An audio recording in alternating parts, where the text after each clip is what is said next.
Hello, welcome back बच्चों। मैं सुनील पांडे आप सबका अपने इस चैनल पांडे सर के क्लास में बहुत बहुत स्वागत करता हूं।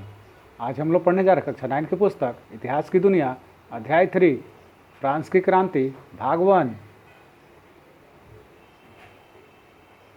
तो आइए अध्याय शुरू करते हैं। सन 1789 की फ्रांस की क्रांति यूरोप के इतिहास में एक युगांतकारी घटना थी, जिसने एक युग का अंत और दूसरे युग के आगमन का मार्ग प्रशस्त किया। इस क्रांति ने फ्रांस में राजतंत्र को समाप्त कर सामाजिक व्यवस्था के नए विचार, स्वतंत्रता, समानता एवं बंधुत्व तथा मानव अधिकार के नए सिद्धांतों आदमी स्वतंत्र पैदा होता है को प्रतिष्ठापित किया और यूरोप की पुरानी रीतियों तथा संस्थाओं को चुनौती दी। इस तरह के विचार स्वतंत्र का प्रादुर्भाव यूरोप में पुनर्जागरण के परिणाम स्वरूप हुआ था, जिसने यूरोप में कई राष्ट्रवादी क्रांतियों को जन्म दिया। ये क्रांतियां सामंतवादी एवं निरंकुश शासन व्यवस्था तथा शोषण करने वाले सामाजिक व्यवस्था के खिलाफ थी। इसी क्रम में सन 1776 ईस्वी में शुरू हुआ अमेरिका का स्वतंत्रता संग्राम और सन 1783 ईस्वी में ब्रिटेन के विरुद्ध इसके उपनिवेश की स्वाधीनता ने फ्रांस की पुरातन व्यवस्था को समाप्त कर स्वतंत्र विचार वाले समाज की स्थापना का मार्ग प्रशस्त किया। चूंकि फ्रांस ने इस युद्ध में ब्रिटेन के खिलाफ अमेरिका की मदद की थी, अतः अमेरिका के बाद स्वतंत्रता की लहर फ्रांस में आई और इन सैनिकों ने फ्रांस में जनता का साथ दिया। फ्रांस की क्रांति क्यों और कैसे हुई, यह समझने के लिए हमें तत्कालीन राजनीतिक एवं समाज का अध्ययन करना होगा। यद्यपि 18वीं शताब्दी में फ्रांस एक शक्तिशाली राज्य था, उसने उत्तरी अमेरिका के एक विस्तृत क्षेत्र, पश्चिमी द्वीप समूह और अफ्रीका में मेडागास्कर के टापू पर अधिकार कर लिया था। फिर भी सत्ता की नींव मजबूत नहीं थी। लंबे समय तक चले युद्धों के कारण आर्थिक संसाधनों की कमी तथा शासकों की फिजूल खर्ची ने फ्रांस की जनता पर अत्यधिक करों का बोझ डाल दिया और सामाजिक विषमताओं के उत्पीड़न ने उन्हें क्रांति के कगार पर ला दिया। अतः क्रांति के उत्तरदायी कारणों की व्याख्या निम्न तरीके से की जा सकती है।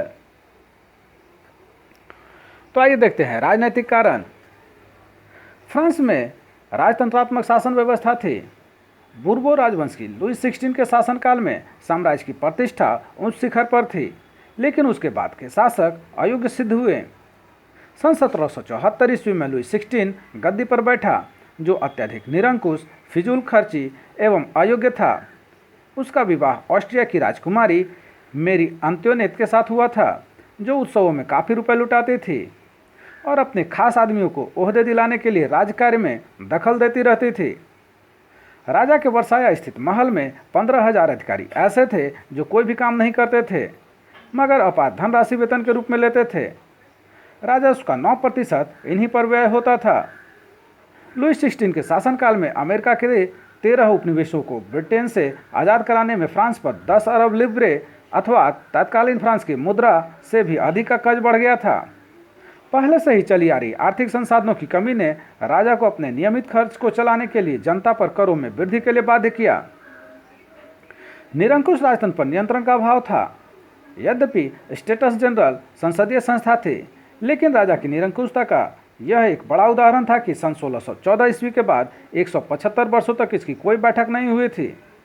लुई 16 की निरंकुशता इस बात से पता चलता है कि वह कहा करता था कि मैं ही राज्य हूँ, लेकिन चूंकि वह योग्य शासक था, विद्रोहियों को कुशलतापूर्वक दबा देता था।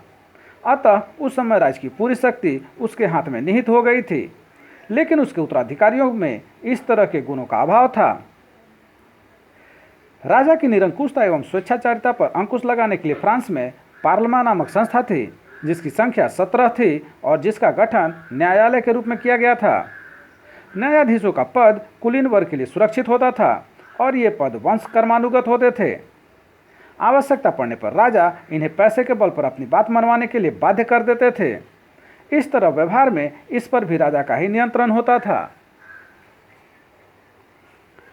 केंद्रीयकरण की प्रवृत्ति फ्रांसीसी क्रांति की सबसे बड़ी बुराई थी।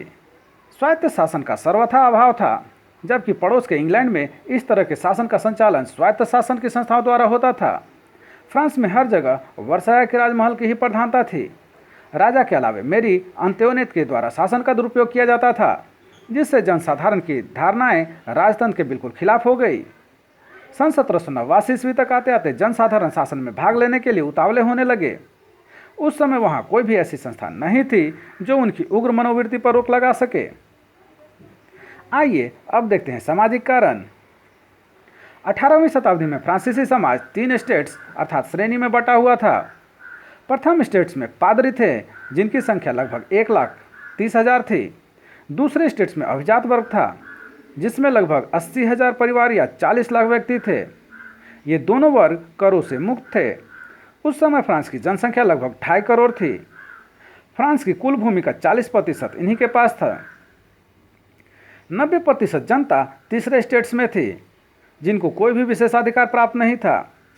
ये अपने स्वामी की सेवा, स्वामी के घर एवं खेतों में काम करना, सैन्य सेवाएं देना अथवा सड़कों के निर्माण में सहयोग देना आदि कार्यों के लिए बाध्य थे। उन्हें सभी प्रकार के कर देने पड़ते थे। इसी वर्ग में डॉक्टर, वकील, जज, अध्यापक, व्यापारी, शिक्षक, लेखक, शिल्पी एवं मजदूर आदि शामिल थे जो शहरी क्षेत्र में रहते थे। यह वर्ग मध्यम वर्ग कहलाता था जिन्होंने फ्रांस की क्रांति में अहम भूमिका निभाई। मध्यम वर्ग में सबसे अधिक असंतोष था, जिसका सबसे बड़ा कारण यह था कि सुयोग्य एवं संपन्न होते भी उन्हें कुलीनों जैसा सामाजिक सम्मान प्राप्त नहीं था। संपन्नता और उन्नति के बावजूद भी वे सभी तरह के राजनीतिक अधिकारों से वंचित थे। राज्य में सभी बड़े पद कुलीनों के लिए सुरक्षित थे। उनका मानना था कि सामाजिक ओहदे का आधार योग्यता होना चाहिए, न कि वंश। मध्यम वर्ग के साथ कुलीन वर्ग के लोग बहुत बुरा और असमानता का व्यवहार करते थे। यह बात उन्हें बहुत अपमानजनक लगती थी। इसी वजह से फ्रांस की क्रांति का सबसे महत्वपूर्ण नारा समानता था, जिसे मध्यम वर्ग ने आगाज किया। फ्रांसीसी समाज में कृषकों की स्थिति तो और भी दयनीय थी। उन्हें अनेक प्रकार का कर देना पड़ता था। कहा जाता है कि क्रांति के पूर्व फ्रांस में कुलीन लड़ते थे, पुजारी पूजा करते थे और जनसाधारण उनका खर्च उठाते थे। आइए अब देखते हैं आर्थिक कारण। विदेशी युद्ध और अपव्यय ने फ्रांस की आर्थिक स्थिति डामाडोल कर दी थी। प्रतिवर्ष आय से अधिक व्यय होता था, इसलिए कर लगाने की प्रथा प्रचलित थी। यह कर व्यवस्था असमानता और पक्षपात के सिद्धांत पर आधारित थी। कर निश्चित करने और वसूलने का तरीका भी समान नहीं था। प्रत्येक 5 या 6 वर्ष बाद फ्रांस की सरकार पूंजीपतियों को कर वसूलने का ठेका देती थी। ये पूंजीपति टैक्स फार्मर कहे जाते थे। ये रैयतों से अधिक टैक्स वसूलते थे और सरकार को निश्चित रकम देने के बाद बाकी रकम को अपने जेब में रख लेते थे। इस तरह बेचारे किसान अत्यधिक आर्थिक कष्ट का सामना कर रहे थे। फ्रांस के लोगों में आर्थिक असंतोष ने देश को क्रांति के कगार पर पहुंचा दिया। राजकोष के घाटे के भरपाई के लिए उन पर तरह तरह के कर लगाए गए थे। किसानों को भूमि कर, टैले चुकानी पड़ते थे। इसके अलावा टीथे नामक धार्मिक कर भी उन्हें चर्च को देना पड़ता था। अनेक तरह के अप्रत्यक्ष कर नमक और तंबाकू जैसी दैनिक उपभोग की वस्तुओं पर भी देना पड़ता था।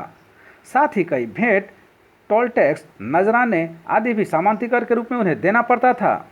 इस तरह फ्रांस की आम जनता की आर्थिक स्थिति दिन ब दिन दयनीय होती जा रही थी। करों के आर्थिक बोझ के अलावा फ्रांस की आर्थिक स्थिति को दयनीय बनाने में वहाँ के समाज में व्याप्त बेकारी की समस्या ने भी अहम भूमिका अदा की। उस समय औद्योगिक क्रांति हो चुकी थी और देश में मशीनों का प्रयोग आरंभ हो चुका था। इसकी वजह से हाथ से काम करने वाले कारीगर और मजदूर घरेलू उद्योग धंधे विनिष्ट हो जाने से बेरोजगार हो गए थे। इन्होंने क्रांति के समय राजा के खिलाफ क्रांतिकारियों का साथ दिया। इसके अलावा अव्यवस्थित शासन व्यवस्था ने फ्रांस के व्यापारिक जीवन को भी पंगु बना दिया था। फ्रांसीसियों के जीवन में एक रूपता नहीं रहने के कारण उन्हें व्यापारिक विनिमय में कई तरह की कठिनाइयों का सामना करना पड़ता था। तरह तरह के प्रतिबंध जैसे गिल्ड की पाबंदी, शहरों के व्यापार संबंधी नियम, प्रांतीय आयात कर, सामंतवादी कर इत्यादि व्यापारियों पर लगाए गए थे। इन बंधनों में जकड़े रहने के कारण व्यापार का विकास लगभग रुक गया था। व्यापारी चाहते थे कि देश के व्यापार को हर तरह के बंधनों से मुक्त कर दिया जाए। इस तरह असंतोषजनक एवं अन्यायपूर्ण वातावरण में देश का विकास अवरुद्ध होने के साथ साथ सरकारी फिजूल खर्ची जो लुई 16 एवं मेरी अंत्योनेत अपने ऐशाराम एवं भोग विलास की वस्तुओं पर करते थे ने राजकोष को प्रभावित किया। ऐसी स्थिति में सरकार मितव्ययिता से काम लेने की जगह कर्ज लेने और कर लगाने पर ज़्यादा केंद्रित थी। आइए अब देखते हैं सैनिक कारण। फ्रांस के सैनिकों में भी बहुत अधिक असंतोष था। सैनिक के पद पर किसानों को बहाल किया जाता था।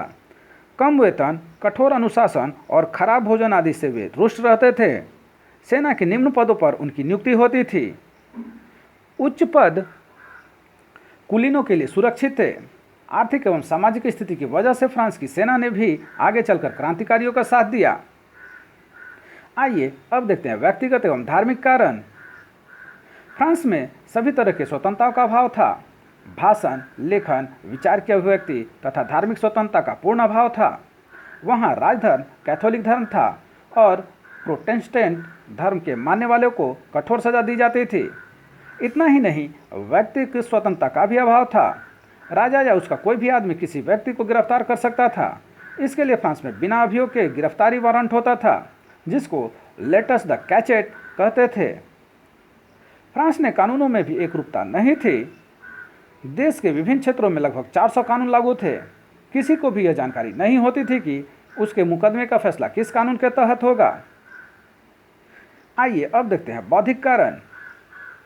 फ्रांसीसी क्रांति के विषय में यह कहा जाता है कि यह एक मध्यम वर्गीय क्रांति थी, जिसमें शिक्षित वर्ग के लोगों ने तत्कालीन राजनीतिक, सामाजिक, आर्थिक एवं धार्मिक दोषों का पर्दाफाश किया और जनमानस में आक्रोश पैदा किया। फ्रांसीसी बुद्धिजीवियों ने फ्रांस में बौद्धिक आंदोलन का सूत्रपात किया। इनमें प्रमुख मॉन्टेस्क्यू, वॉल्टेयर और रूसो थे।